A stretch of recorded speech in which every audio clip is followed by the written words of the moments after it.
What type of music or art is your biggest inspiration?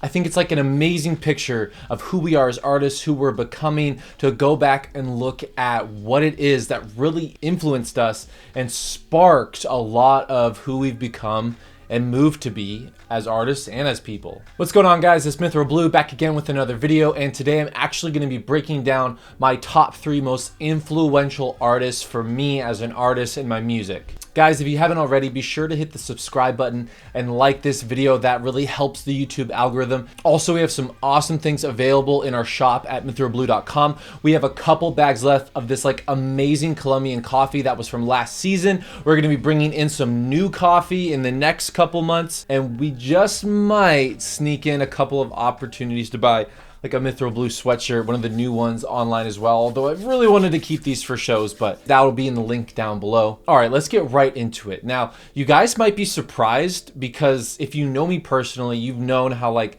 my music, especially in the last like 3 years, has just like totally evolved. When I first started rapping, I was really into more the conscious boom bap rap, moved into more of like rap rock style, really intense, very Rage Against the Machine. And then as I started producing and making music on my own, I've kind of just moved into being a full-time singer-songwriter, sort of more R&B, more funk, more soul. You might be surprised, actually, for me, who were the 3 most influential pieces to me as an artist. And this is not necessarily like who's been the most impactful in the last couple months or the last year, but when I look back and see, okay, who are the bands or the artists that like I really felt influenced by and see the influence still moving through my music. So the first one, if you know me, this one's easy. It's Kid Cudi. Kid Cudi, I remember started listening to him when I was like in 6th, 7th grade. One of my best friends actually introduced me to Kid Cudi with the A Kid Named Cudi album.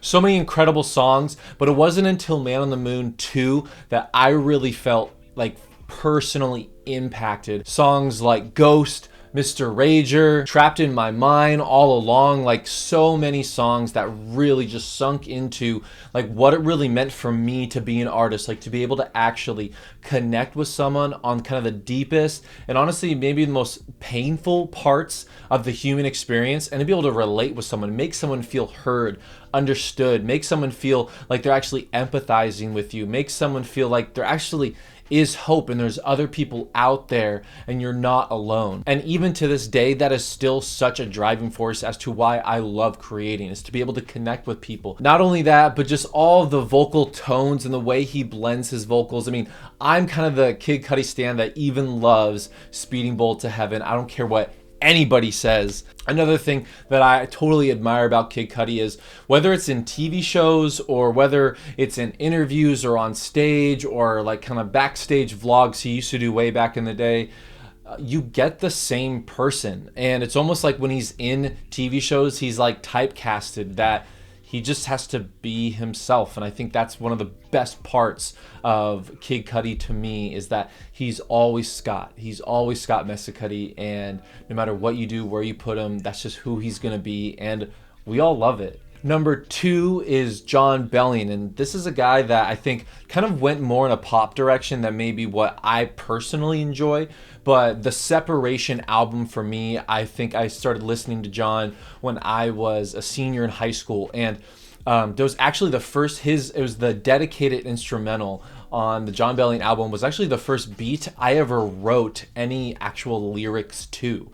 And so that quite literally was the song in the album that made me start to write music. But I was just so inspired by the way in which his dynamics with his music, the way his songs flow, the way he's able to make so many iconic moments on a track. Also, all the behind the scenes content that he used to post about the process of making his music was so inspiring, and even to this day I could watch those videos for the 6th, 7th time and still feel so motivated and engaged and ready to go make a new song. Everything from his growth as a vocalist, as a songwriter, and even as a producer, to really give himself no limits in terms of genre, in terms of inspiration, and still be able to find a way to connect with this massive audience in the pop culture, but bring these unique sounds, these unique stories and tones and ideas and concepts over and over again. And just the overall vision, Jon Bellion is consistently able to communicate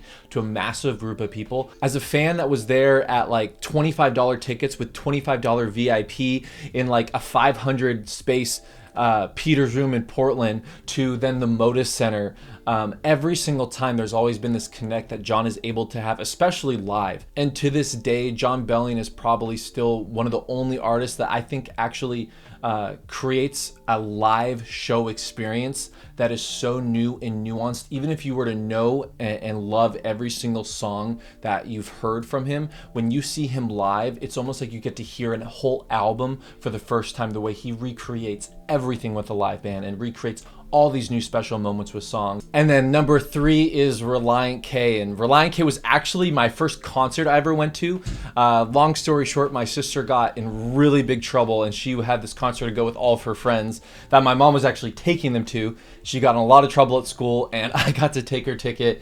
And I was already a fan, but then seeing them live with Switchfoot really like changed my whole perception of what music could be. And I still remember from an early age, like memorizing every single song, specifically on their Two Lefts, Don't Make a Right, but Three Do album. And I actually listened to that album about like, I don't know, a couple months ago, and still realizing like how incredible and unique their songwriting really was, to be able to take concepts and ideas and almost take just literal normal life and almost just like they're kind of like making meme culture before meme culture was meme culture, but taking these quirky, funny cliches and memes and turning them into songs about normal everyday life of a high schooler or a college kid and making them anthem after anthem after anthem, and honestly kind of sharing about just the insecurities of everyday life and just that level of transparency, but almost like taking like something that's super normal and elevating it to something that's like an anthem, something that's pop, something that is like really important. Even to this day, sometimes I feel like I have to be so grandiose as an artist, and every single song or idea or concept needs to be this big, all-encompassing, giant, big big piece of art that is super revolutionary. Instead, they were able to pull out like having to go to college, and just because your parents wanted you to, and now you feel like a failure because you don't want to go, and or the pressures of a Sadie's Hawking dance, and when you have to leave it up to the girls to ask the guy, and you're just always so stressed out and not feeling like you're adequate. Like, I mean, the album is literally called Two Lefts Don't Make a Right, but Three Do. Just a band that always had fun, never took themselves too seriously, and still to this day, I think have the best Christmas album of all time. Now, if I did have to give a special mention, it would be to Led Zeppelin. I grew up listening to Led. My dad was a huge Led Zeppelin fan.